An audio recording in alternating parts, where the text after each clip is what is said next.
Hello everyone, welcome to GGN.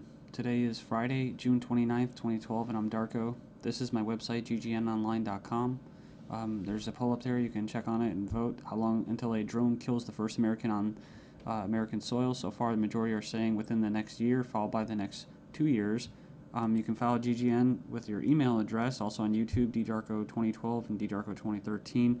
And if you'd like to help, you can donate right there. So, and there's also a little news archive there. So, I'm ready to go here, and we're going to cover the economy. And the biggest news, of course, is Obamacare approved. It was kind of shelved for a while there, and now it's back from the dead. So, and a little bit of eugenics, because you have financial warfare, and then you have social warfare, you have eugenics, and it kind of all just is immersed, right, in the same global agenda. So it says here, Obamacare approved, IRS to force Americans to buy health insurance. It says it's a victory for Obama and a travesty for the middle class. The Supreme Court upheld Obama's health care mandate, empowers the IRS to begin to regulate America's health care by 2014.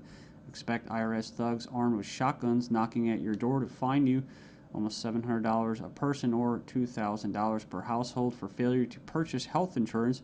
If you fail to pay the outrageous fine, expect to be sued by the IRS. It says here that revised healthcare laws remove the penalty of almost $250,000 in imprisonment up to 5 years. It says here this ruling allows the federal government to force citizens to enter a contract with private corporations to buy health insurance. This is happening just days before the 4th of July, when Americans won its independence from British tyranny, and now we face the same tyranny today. It says here by 2014, all Americans will have to submit or face being fined and sued by the Internal Revenue Service. The American people are already struggling financially with record unemployment, inflation, and trillions of dollars in national debt. By the time health insurance becomes mandatory, the middle class will be financially bankrupt. This is the reason why the military and police are preparing for martial law in the U.S. streets, says because people will revolt against the system that has basically turned people into financial slaves. So it says here that they're conditioning Americans with checkpoints and speed traps, army drones to spy on us. We're going to cover all this, rolling out the tanks and putting military goons on residential streets to prepare us for what is to come in the future. It says here the Bilderberg Group discussed in Spain about wanting to level America into a third world impoverished nation where we're all poor under world government dictatorship. It says here soon the Americans' standard of living will drop significantly, and it won't just be the standard of living, it will be their age of death, right? Their basically the average lifespan. It says here services will be cut. We're going to get into that too, death pathway and stuff like that. Taxes will be increased until we become so poor that we are unable to fight, and resistance will be futile. As Americans issue split decision on healthcare ruling, nearly 2/3 believe politics played too great a role. So it says Americans are sharply divided over Thursday's Supreme Court decision on the 2010 healthcare law, with 46% agreeing and 46% disagreeing with the High Court's ruling that the law is constitutional. Then you have from the Daily Bail, Obamacare complicated. Check out the flow chart. And yeah, there's our buddy, the IRS, right there. But it's just a god-awful mess. And you have Secretary of Health and Human Services in the middle. All these different vested interests, all these different bureaucracies. And the biggest invested interest that helped write the bill was the insurance companies. And they're the ones that are going to basically, how could you say, not profit. Well, they will profit, but they're going to get the best advantage from this, right?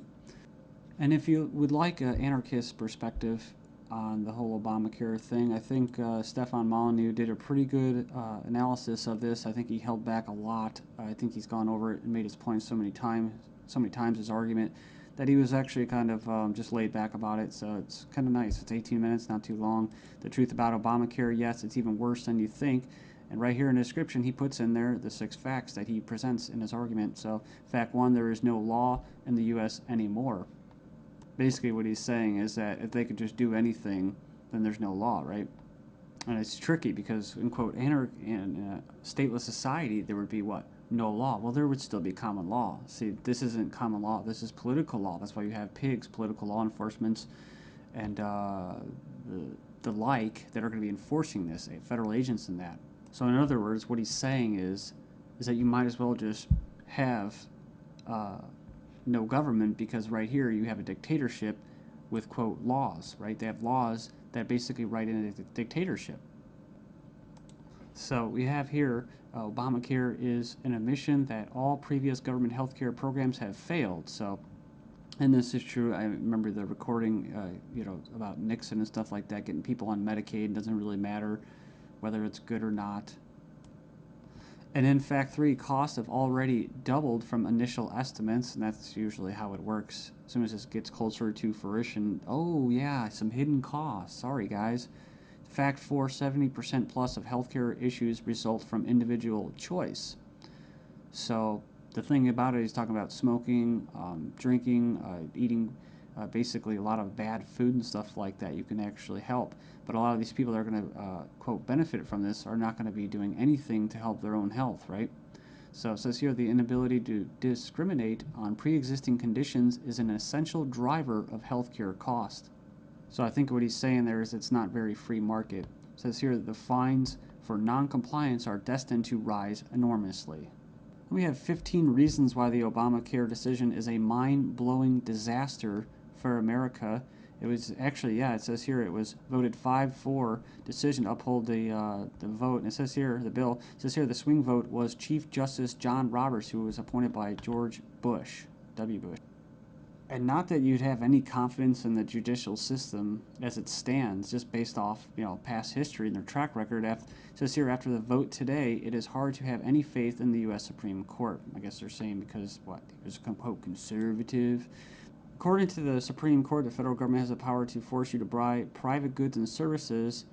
And it goes on and says here that it's another step away from individual liberty, another step towards a nanny state. I hate that word. But it says here IRS is now going to be given the task of hunting down and penalizing Americans. And it says here, in fact, the Obama administration has given the IRS $500 million extra outside the normal appropriation process to help them enforce the provisions of Obamacare they're in charge of overseeing. It imposes more than 20 new taxes on the American people.